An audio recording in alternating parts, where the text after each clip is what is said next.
Hello friends, यदि घर पर आपका ब्लड प्रेशर बढ़ जाए, सडनली आप मेजर करते हैं ब्लड प्रेशर बढ़ गया है, 130 120 से लेकर 170 180 पहुंच गया, क्या करना चाहिए? ऐसे सिचुएशन में क्या हमेशा आपको हॉस्पिटल जाकर एडमिट हो जाना चाहिए? क्या स्टेप्स हैं जिससे आप घर पर ही उसे मैनेज कर सकोगे और कब आपको हॉस्पिटल जाने की ज़रूरत है, आज इस चीज़ पर डिस्कस करेंगे। Tips for management of sudden acceleration of blood pressure at home, ये आज का टॉपिक ऑफ डिस्कशन है। टॉपिक पर जाने से पहले जो लोग हमारे चैनल पर नए हैं उन्हें रिक्वेस्ट करूँगा कि चैनल को सब्सक्राइब करें, वीडियोस को लाइक और शेयर करें। सबसे पहले ज़रूरी है कि यदि आपका ब्लड प्रेशर बढ़ रहा है तो उस समय शांत रहिए, काम रहिए। यदि आप शांत हैं, काम हैं, तो आपका ब्लड प्रेशर कंट्रोल इंप्रूव होगा। जितना ज़्यादा टेंशन लेंगे, जितना ज़्यादा एंग्जाइटी होगा, जितना ज़्यादा भागेंगे दौड़ेंगे, उतना ब्लड प्रेशर और बढ़ जाएगा। मान लीजिए 180 ब्लड प्रेशर है और आप उसका टेंशन लेना चालू करते हैं तो 180 से 210 220 पहुंच जाएगा और उसका टेंशन लेने का कोई फ़ायदा नहीं होगा। तो सबसे पहले ज़रूरी है कि रिलैक्स हो जाइए। रिलैक्स होने से आपके बॉडी के स्ट्रेस हार्मोन्स कम हो जाएंगे, उससे ब्लड प्रेशर आपका कम हो जाएगा।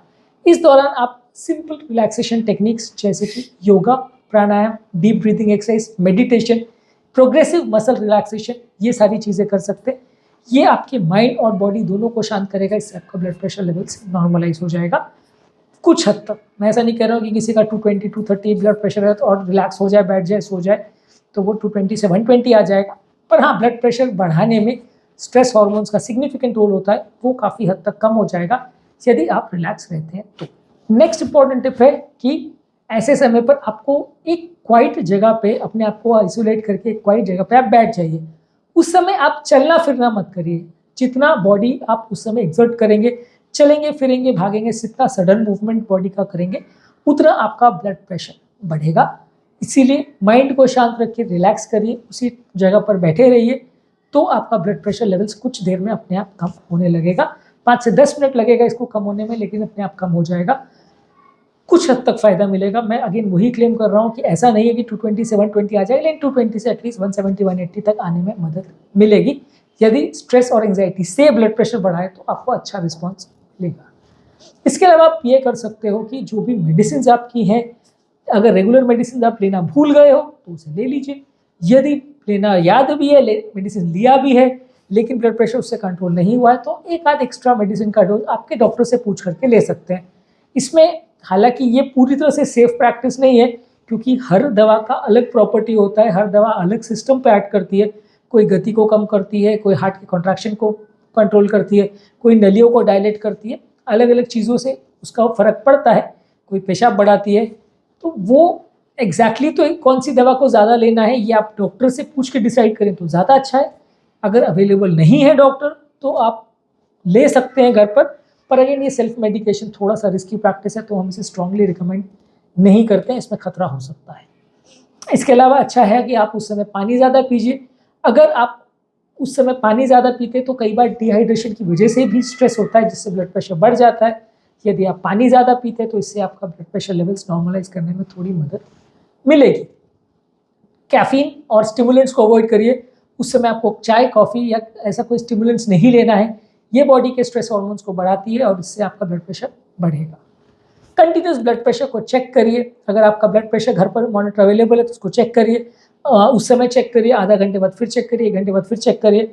अगर कंसिस्टेंटली ब्लड प्रेशर ज़्यादा आ रहा है, रिलैक्स होने के बाद भी ठीक नहीं लग रहा है, अगर आप सब कुछ करके देख चुके हो, मेडिसिन का डोज भी एक्स्ट्रा लेके देख चुके हो, फिर भी आधे 1 घंटे में ब्लड प्रेशर कम नहीं हो रहा है, तो शायद आपको डॉक्टर के पास जाना पड़ेगा। वो भी तब जब ब्लड प्रेशर 170 180 190 से ज़्यादा है तो। पर ज़्यादातर केस में वो अपने आप कंट्रोल आ जाएगा, खासकर मेडिसिन लेने के बाद। पर मेडिसिन लेने के बाद भी कंट्रोल होने में लगभग आधा से 1 घंटा लग सकता है, क्योंकि मेडिसिन का इफेक्ट आने में नॉर्मल आधा से 1 घंटा लगता है। इसके अलावा गहरी गहरी सांसें लीजिए।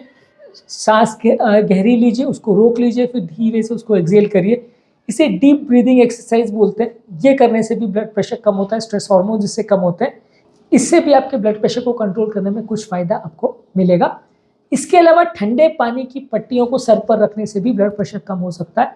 कई बार कहते हैं ना कि ब्लड प्रेशर की वजह से माथा गर्म हो गया, तो ये एक इनडायरेक्ट वे है कहने का कि माथे पर आप ठंडे पानी की या गीले पानी की पट्टियाँ करोगे तो उससे भी आपका ब्लड प्रेशर कम होगा। पर एक्चुअल वो नहीं है कि माथा गर्म हो गया इसलिए हम दे रहे हैं, पर ये एक तरह से माइंड को रिलैक्स करता है, स्ट्रेस हार्मोन्स को कम करता है, सेरेब्रल परफ्यूजन प्रेशर को लोअर करता है, इससे आपका ब्लड प्रेशर कम हो सकता है। ये एक्चुअली साइंटिफिक है। इसके अलावा कोई स्ट्रेनुअस एक्टिविटीज़ मत करिए, उस समय भागने दौड़ने का या कोई मेहनत का काम मत करिए, सीढ़ी वीढ़ी चढ़ने का या ऐसा कोई काम मत करिए। इस तरह से कोई भी फिजिकल एक्टिविटी जो कि मेहनत वाली है वो करने से बीपी बढ़ता है। नॉर्मल रिस्पॉन्स है बॉडी का कि आप कोई भी मेहनत का काम करोगे तो बीपी बढ़ेगा, पर आप ज़्यादा उस समय करोगे तो फिर आपको ज़्यादा बीपी बढ़ जाएगा। एक बार एटलीस्ट आपकी हेल्थ केयर प्रोवाइडर या डॉक्टर के साथ एटलीस्ट संपर्क कर लीजिए कि सर ऐसा मुझे प्रॉब्लम हो रहा है, क्या करूँ, कौन सी दवा एक्स्ट्रा ले सकता हूँ, और बाकी पैरामीटर्स भी देख लीजिए, बीपी, पल्स, सैचुरेशन सब कैसा है। उसके हिसाब से आपके डॉक्टर आपको बता पाएंगे कि आपको हॉस्पिटल जाने की ज़रूरत है या नहीं। अगर हॉस्पिटल के डॉक्टर से बात नहीं हो पा रही है फॉर वट एवर रीज़न, तो आसपास के किसी डॉक्टर को दिखा सकते हैं। ज़रूरी हो तो किसी आसपास के नज़दीक के इमरजेंसी सेंटर में जाके चेक करा सकते हैं, खासकर अगर ब्लड प्रेशर 180-190 से ज़्यादा हो। किसी का 120 बीपी से 150 चला गया तो आपको जाने की ज़रूरत नहीं है, उसमें कुछ नहीं होने वाला। 120 से लेके अगर 20-30 का वेरिएशन आ गया या 160 तक भी चला गया तो भी कुछ नहीं होने वाला। प्रॉब्लम कहाँ आती है कि जब बीपी 180, 190, 200 क्रॉस करने लगता है तो प्रॉब्लम्स आने का थोड़ा रिस्क रहता है। फिर भी मैं नहीं कहूँगा कि हर पेशेंट जिसका 180, 190 बीपी है सबको एडमिट करना है। मैं तो इवन 200 ब्लड प्रेशर में भी एडमिट यूजली नहीं करता हूँ, पर लेकिन अगर आपको ऐसा लग रहा है और रिस्की है तो एडमिट करने में कोई बुराई नहीं है, या एटलीस्ट इमरजेंसी रूम में जाके इंजेक्शन वगैरह लगवाने में कोई बुराई नहीं है। इसके अलावा कोई सोडियम वाली चीज़ें मत लीजिए, अदरवाइज भी आपका जो सोडियम अगर ज़्यादा रहता है तो आपको ब्लड प्रेशर ज़्यादा वाले पेशेंट्स को कोई भी चीज़ों में नमक एक्स्ट्रा नहीं लेना चाहिए। नमक ज़्यादा लेंगे तो ब्लड प्रेशर बढ़ेगा। इसके अलावा आप ऐसा कर सकते हो कि एक रिक्लाइन चेयर में, जिसमें आपका सर थोड़ा सा एलिवेट हो, उसमें आप लेट सकते हो, या पलंग पर लेट जाइए, 2 चेयर तकिए सर के नीचे रख लीजिए। इससे आपका हेड एंड एलिवेट होगा तो प्रेशर का फोर्स एक तरह से ब्रेन पर नहीं जाएगा, तो उससे आपको लकवा होने का या उस तरह से ब्रेन को डैमेज होने का चांस कंपैरेटिवली कम हो जाएगा। तो लेट जाइए, सर को थोड़ा सा ऊपर रख लीजिए, या रिक्लाइन चेयर पर लेट जाइए, उसमें ऑलरेडी थोड़ा इंक्लाइन रहेगा तो आपका सर पूरा फ्लैट नहीं रहेगा। सो अगर आप लेटे तो पूरा फ्लैट मत लेटिए, पूरा फ्लैट लेटेंगे तो प्रेशर का डायरेक्ट इफेक्ट ब्रेन पर जाएगा और उससे ब्रेन को डैमेज हो सकता है। तो थोड़ा सर को एलिवेट करके लेटेंगे तो ज़्यादा अच्छा है। इसके अलावा आपको हाइड्रेशन प्रॉपर मेंटेन करने की ज़रूरत है। पानी ज़्यादा पीजिए उस टाइम पे। कोई स्मोकिंग, टोबैको, अल्कोहल या कोई व्यसन उस टाइम पे नहीं करना चाहिए, वो करने से ब्लड प्रेशर बढ़ जाएगा। वैसे तो ये चीज़ें बाकी टाइम भी नहीं करनी चाहिए, ब्लड प्रेशर बढ़ाने में इंपॉर्टेंट कारण हो सकती है, पर जहाँ तक पॉसिबल है इसे अवॉइड करें तो अच्छा है।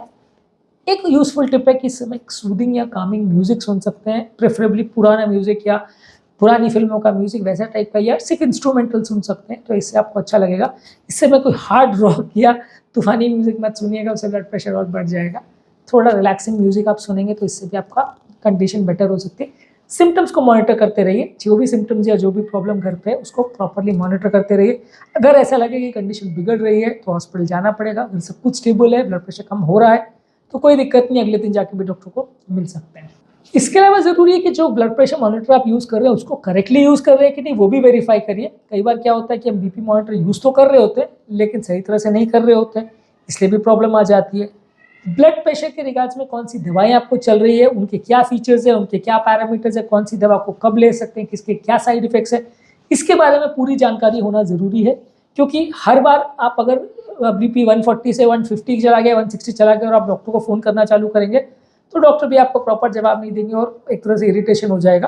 तो इसलिए आप कोशिश करिए कि आप खुद से ही घर पे उसे मैनेज करना सीख लो कि कौन सी दवा को इमरजेंसी में लिया जा सकता है, कौन सी दवा का एक्स्ट्रा डोज लिया जा सकता है, कौन सी सेफ है, इमरजेंसी में कैसे मैनेज करना, वो आप घर पे खुद ही डॉक्टर से पूछ के प्लान आउट कर सकते हो।